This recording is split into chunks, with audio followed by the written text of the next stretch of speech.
Hello, my name is Kelly Bluen. I am a certified Zentangle teacher. Welcome to Inktober 2024. Thank you so much for joining me, and I hope that you are as excited as I am about all of the amazing tangles we have ahead of us. So this Inktober challenge is something done worldwide, and in the Zentangle community, we have a beautiful team at 7 Forests, 5 Rivers, and they put together a list of 31 tangles for us to try each year. So I will link below their site and their beautiful packet of information on what Inktober is and the list of tangles. Beautiful little packet. I hope that you get it. Okay, so if you have not watched my intro video for Inktober, please go back and watch that, and it will explain in detail the materials that I am using and how I am using them. It will also tell you what other options are if you don't want to do exactly what I am doing. But for today and for the next 31 videos, these are the basic materials I will be using. So I have a micron pen. This is a PN, plastic nib pen. I have a little graphite pencil for drawing and shading, and I have a blending tool called a tortillon. I'm also using a whole bunch of these little bijou tiles from Zentangle.com. You can purchase them there. And I'm going to do a monotangle each day on one of these tiles. So on the back, I will write the name and the creator. On the front will be the tangle. And then after we do that, I'm going to put mine on this large piece of paper. This is an 8.5 by 11 piece of cardstock.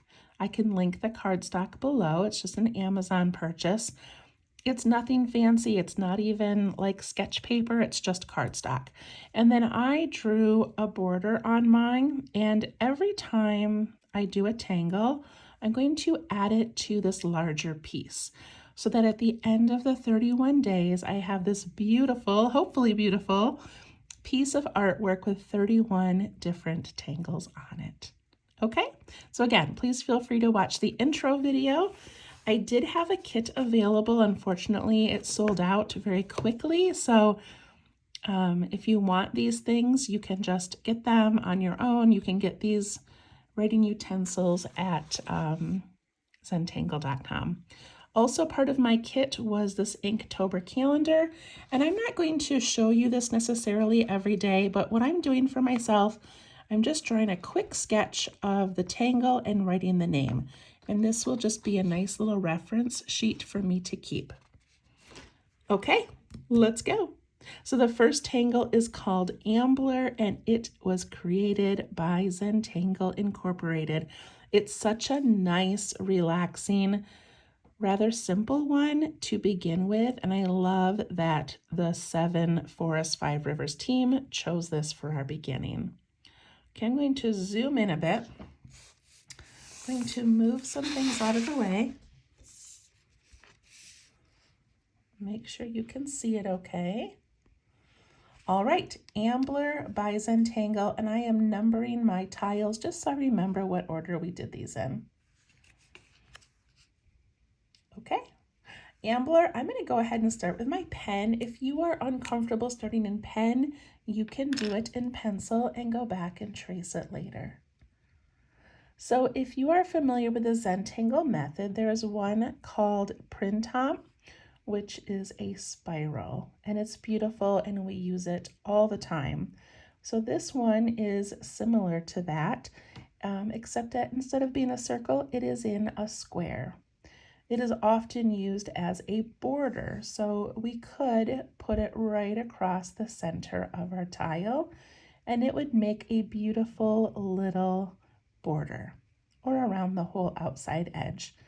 But what I'm going to do with it today is just sort of pile them on each other to make more of a collage of these little Ambler tangles. Okay, you can start wherever you would like. I tend to begin with the line down, across, up, across, down, across, up, across. So that's what I'm going to do. And I'm going to start just right here. And you can make this as large or as small as you would like. Down, across, up, across, but you do not touch the corner.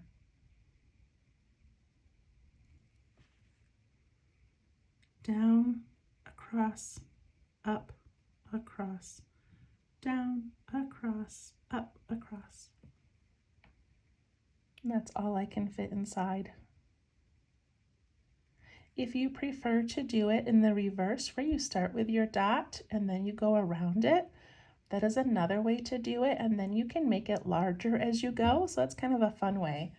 But this is relaxing for my brain, so that's what I'm going to do. All right, I'm going to do another one, and I like having mine just sort of touch each other so that they build off of one another.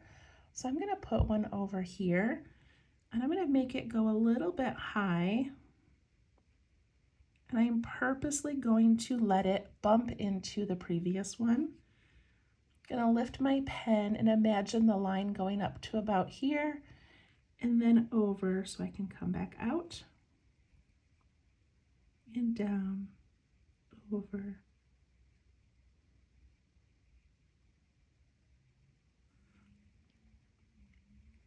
And I like how this one is now behind the first one.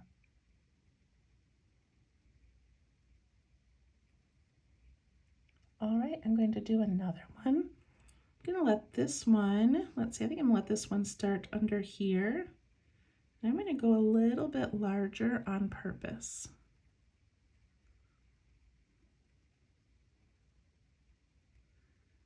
And whenever you bump into a previous pattern, you just have to lift your pen and imagine where it's going to come out.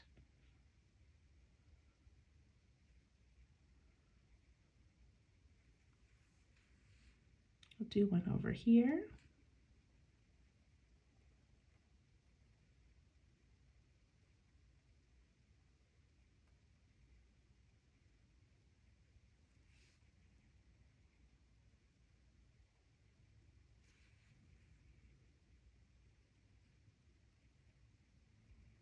And yours does not need to look like mine. Add yours wherever you want.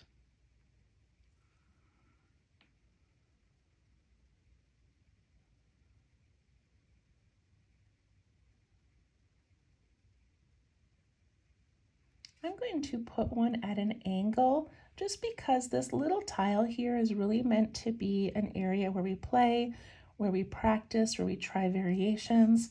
So I'm just going to try one at an angle and see how that looks.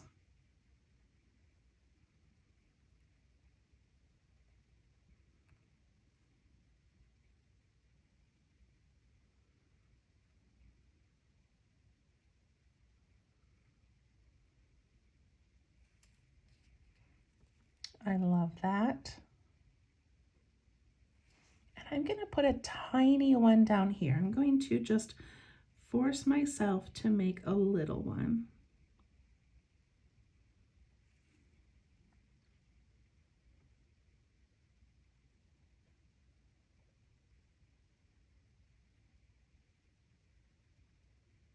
I like how that looks. All right, I'm going to do one more over here. So this one I'm going to bump into here. I'm going to make it a little large. Could also do these as more of a rectangle.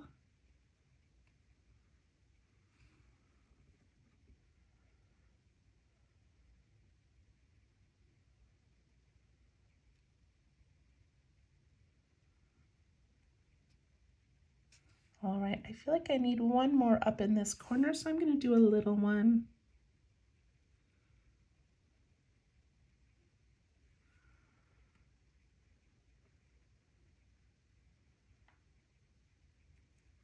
If you feel like one is too small, you can extend out that first line and wrap it around and keep going.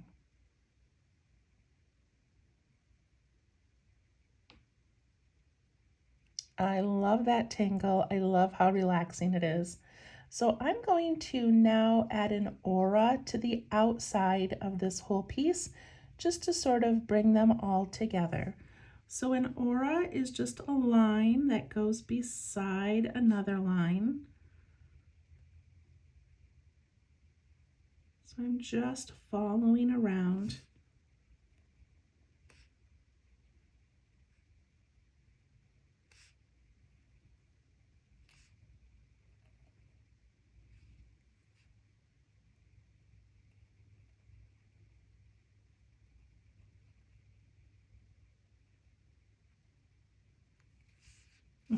I connected that on accident. It meant to go around it, but I'm just gonna leave it and I'm gonna make this line just bump into that one. No one's going to notice, it's okay.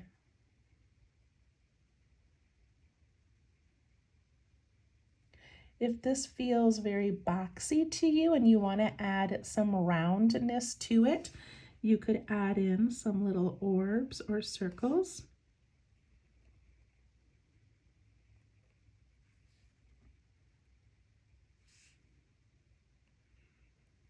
Just adds a cute little element to the tangle.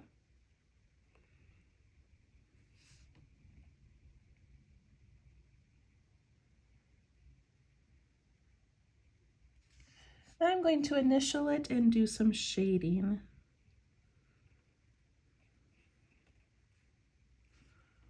So there are my initials. And we'll do a quick little shading and then we will add it to the larger piece. All right, so to shade this one, there are different ways that you can do it, but the way that I like to do it is to add shading to the bottom left corner of each segment. So I'm going to start with this large one over here, and I'm going to make a diagonal line through that box, not necessarily on the border if I can help it, but if I do, it's okay. And I'm just going to put a little tiny bit of graphite in there. Take my blending tool and I'm going to soften that whole section.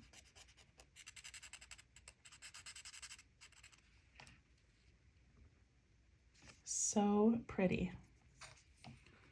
Same thing on this one. I'm going to go from this top corner down to this corner and add a little bit of graphite in there. And if you want, you can continue up so that it includes that little open area there.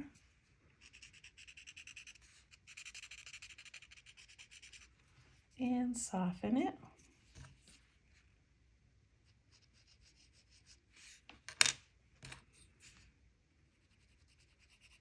I'm going to go ahead and do each box and then I will blend them.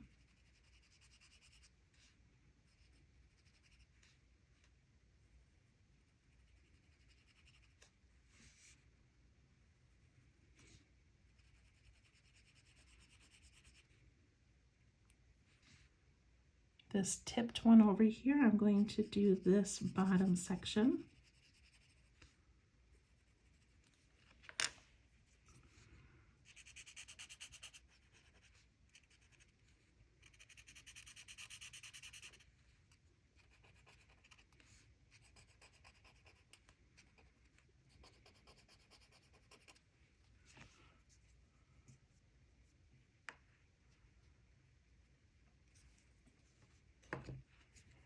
And that is it, Ambler. It's so cute. Okay, so there we go, Ambler by Zentangle. And now we are going to add it to our larger piece. And it is exciting because this is the very first one that we are adding. So I want you to know that I have zero plan for how this is going to look or where the tangles are going to go. So at this point in every video, you get to watch me decide where I want to put it, how I want to lay it out, okay? So let's go. Let's get started. I'm going to grab my pen. I like just working in pen right away, but again, if you want to do pencil, you may. And I think last year I started up in this corner and worked my way over. This year I think I'm going to work more from this corner and down this way, but you can do whatever you'd like. So my first instinct is to use it as a border and start out with it maybe across the top or dividing a little section. But I'm really drawn to the fact that you can just sort of have them build on each other and make this beautiful little space. So this is what I'm going to do. So let me zoom in on my paper.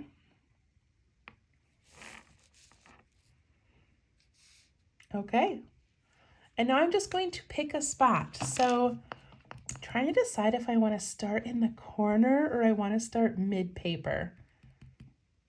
I think I want to start in the corner. That just seems like a good, solid place to start. Okay, here we go. Please don't be nervous about this part. I want you to understand that once you add all of these tangles, your tiny little mistakes or your little wiggly lines or your unevenness, it's all going to blend so beautifully and nobody knows what you're doing. So nobody is going to be like, wait a minute, you added an extra line there. They're going to think that what you made is the most incredible thing. And I want you to be proud of yourself. So please don't judge yourself. Please don't be too nervous. It's just paper.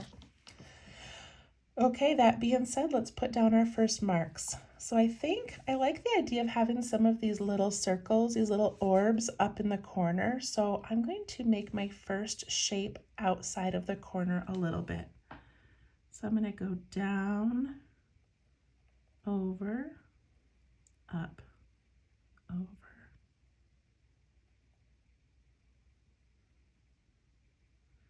And fit as many or as few as you would like.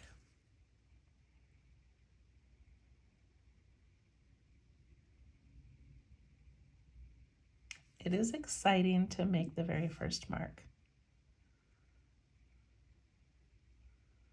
Okay, I want my grouping here to meet this line over here as well.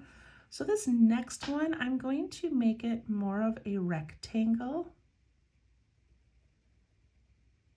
And I went a different direction. I apologize. I started up there, so now I have to do it this way.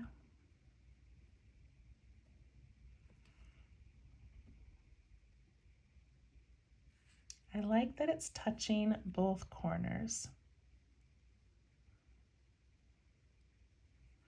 Okay, I'm going to do one right here.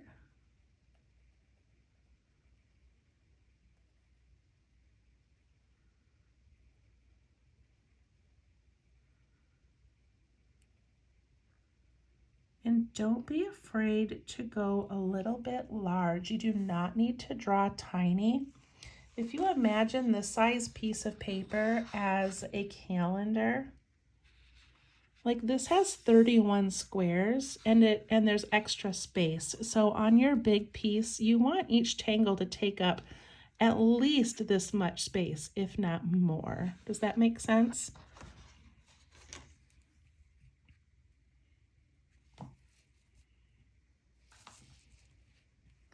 Okay, let's do some more. You are deciding the shape of these. You are deciding the size of these.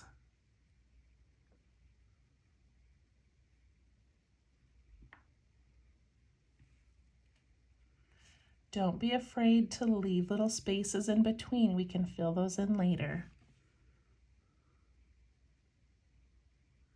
I'm going to purposely make this one really long just to change up the feeling a little bit.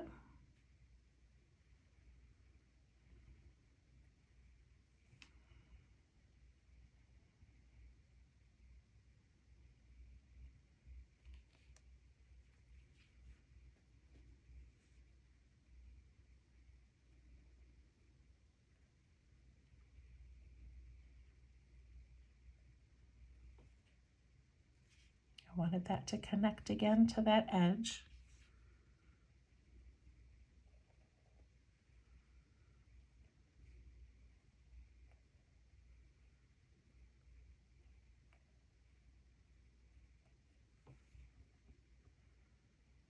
All right, I'm going to do a couple more and then we're going to do some shading and some filling in of the spaces around it.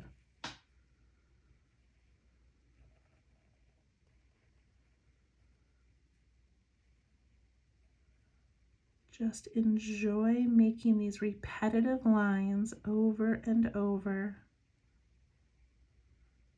There is no right or wrong way.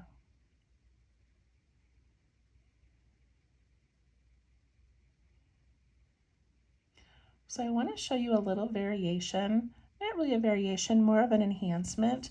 But one thing that I saw when I was looking up different ideas on how to do this is to make the left and bottom lines really thick and then get nice and light on the other lines. You don't have to do this, but I'm going to show you what that looks like. So we'd go really thick and dark, and then thick and dark this way. And then lightly up, lightly over, thick down, thick over, light, light. See how that changes it just the slightest?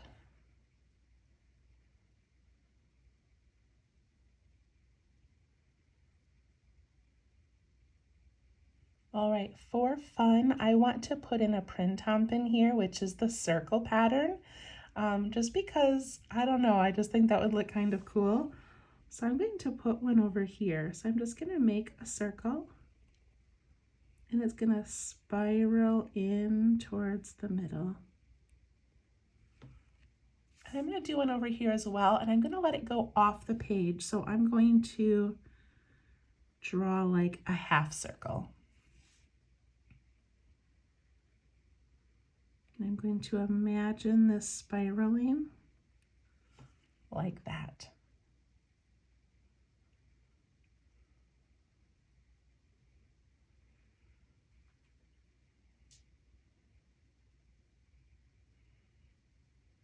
Okay, I'm going to add some little circles or orbs in different places. I love the idea of putting some up here in the corner, and I'm going to add a little reflection. Also going to ink in that tiny area between the orb and the lines.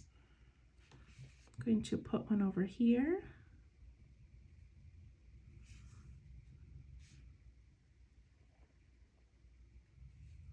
Underneath, let it kind of float. Ink in that little extra area.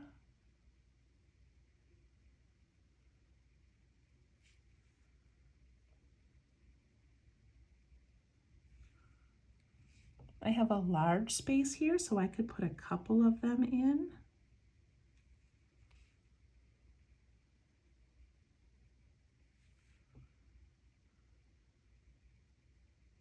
I'm going to add another one next to this one.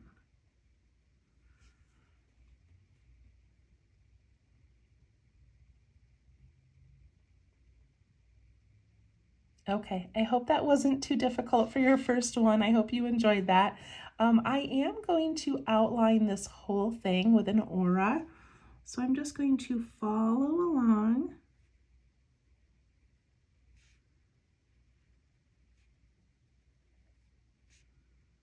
And put in this little frame.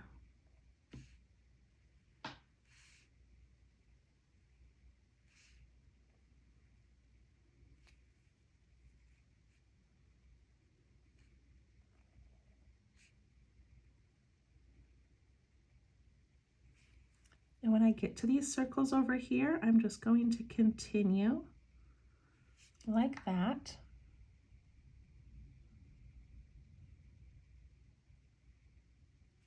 And then I'm going to ink in this little top corner. I've got a lot of space there.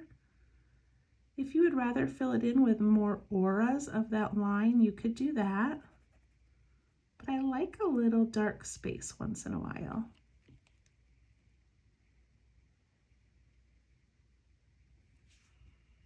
Over here where I have some orbs, I'm going to add a frame as much as I can imagine it. And then I'm going to ink in those little spaces that are left.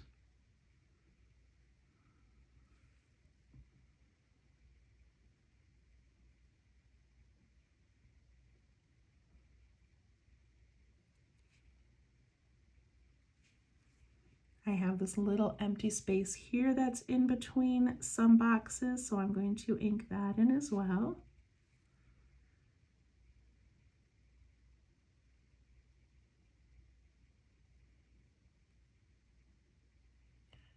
And then over here I have this like little leftover space that is not going to fit a tangle. So what I'm going to do is I'm going to add an orb up here. I'm going to outline that orb. And now it's closed this off. So now I'm going to ink in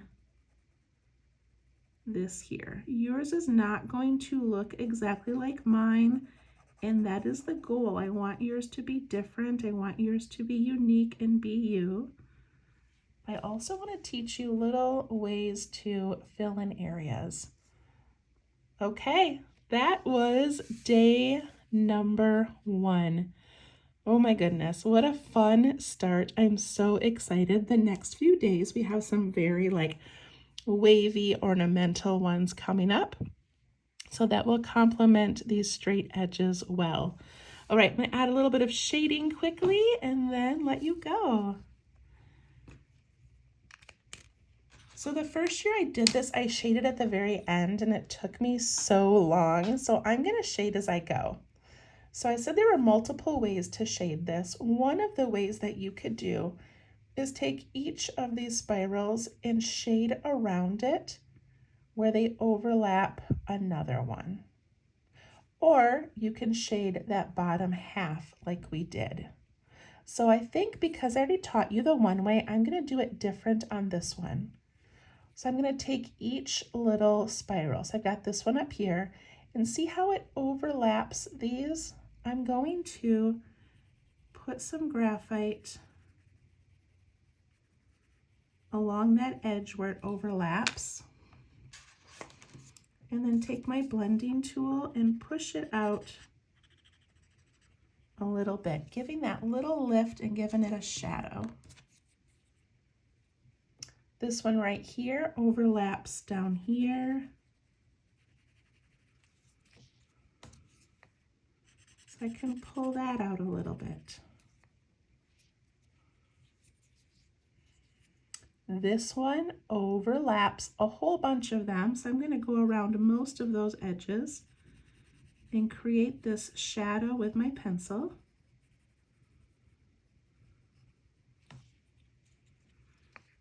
And I push that up and away.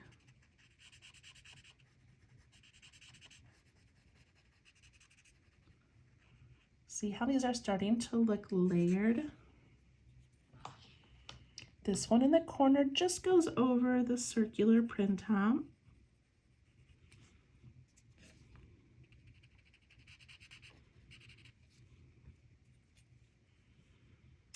This one overlaps up here and down here.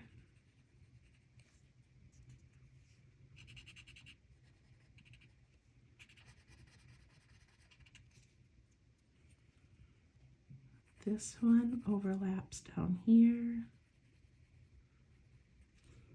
and up there.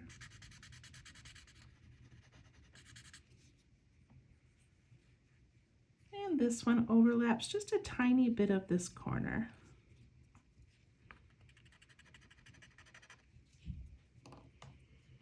Okay, that is it for our first one. I hope you enjoyed it, and we will see you tomorrow for day 2. Thank you. Bye-bye.